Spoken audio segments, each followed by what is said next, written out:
নমস্কার, এমজে কিচেনে সকল বন্ধুদের স্বাগত জানাই। আজকে আমার রেসিপি হবে আমলকি দিয়ে, যেটা স্বাস্থ্যের পক্ষে খুব উপকার। এই রেসিপিটা চুল, ত্বক, পেট, হাড়, সর্দি, কাশি সব কিছুর খুব উপকার হবে। আসুন ভিডিওটা শুরু করি। আমি প্রেসার কুকারে 2 চামচ মতন তেল দিয়ে নেব।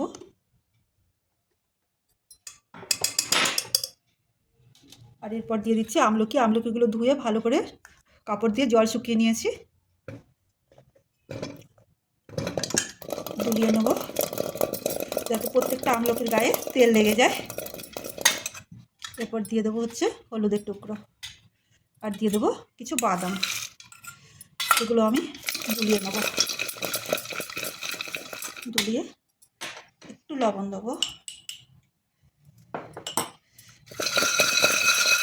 যেন সব কিছুর সাথে ভালো মতো মিশে যায়। এবার আমি প্রেসার কুকারটা আটকে দেবো। আমি প্রেসার কুকারটা গ্যাসে বসিয়েছি আর লো ফ্লেমে 10 মিনিট মতন কুক করবো, আর থেকে থেকে আমি এরকমভাবে নাড়বো। বন্ধুরা 10 মিনিট হয়ে গেছে, আমি এবার গ্যাস অফ করে দেবো। আর এরকম আরেকটু দুলিয়ে এটা আমি রেখে দেবো যতক্ষণ না বাষ্পটা না বের হয়। আর বন্ধুরা, এই রেসিপিটা আপনারা বাড়িতে করে খাওয়ার চেষ্টা করবেন। এই যে শীতকালে পা ফাটে, পায়ের তলায় প্রচণ্ড ব্যথা হয়, হাড়ের ব্যথা বাড়ে, তারপরে ঠান্ডা লেগে সর্দি কাশি জমে যায়, নাক আটকে যায়। এই রেসিপিটা করে খেয়ে দেখবেন, উপকার পাবেন। আমি দিয়ে দিচ্ছি কিছু শুকনো আদা, একটা এলাচ, 2টো লবঙ্গ, আর ছোট্ট একটু জায়ফল, এটাও দিয়ে দিচ্ছি। দিয়ে দিচ্ছি গোলমরিচ। আর বন্ধুরা, এটা পিপুল ফল, যাদের ঘরে খুব সর্দি কাশি লেগে আছে তারা একটার বদলে 2-3টাও দিতে পারেন।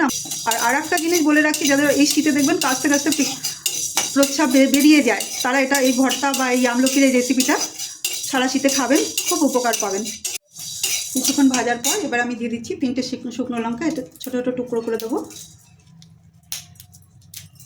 এটাও এর সাথে ভেজে নেব।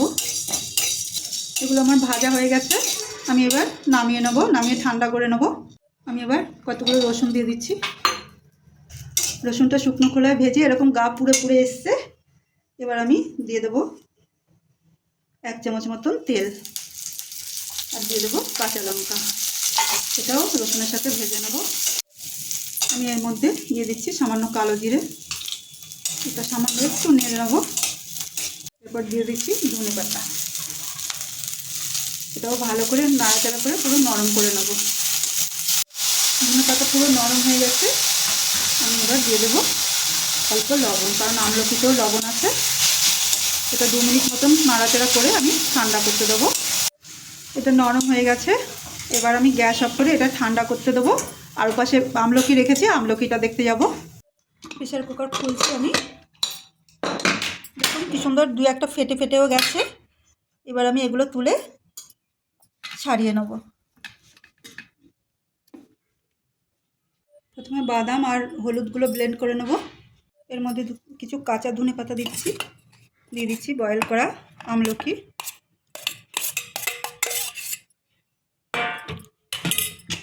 আর যে লঙ্কা, রসুন, ধনে পাতা ভেজেছিলাম সেগুলো দেব। আমি এইভাবে বেটে নিয়েছি, আপনারা চাইলে শিলনোড়াতেও বেটে নিতে পারেন। দিচ্ছি সর্ষের তেল, 2টো লঙ্কা ভেজে তুলে নিচ্ছি। এবার আমি দিয়ে দেবো ওই তেলে গোটা রসুন, এর মধ্যে দিয়ে দিচ্ছি কালো জিরে। রসুনগুলো সুন্দর ভাজা হয়েছে, সঙ্গে সঙ্গে দিয়ে দেবো আমলকি পেস্ট। 2 মিনিট কুক করার পর আমি এবার দিয়ে দেবো ভেজে রাখা গুঁড়ো মশলাটা, সবটাই দিচ্ছি। আর দিয়ে দেবো কিছু চিনি। যদি আপনাদের ঘরে বয়স্ক মানুষ থাকে তাহলে চিনির পরিমাণটা একটু বেশি দেবেন, আর বাচ্চা থাকলে কম দিলেই হবে।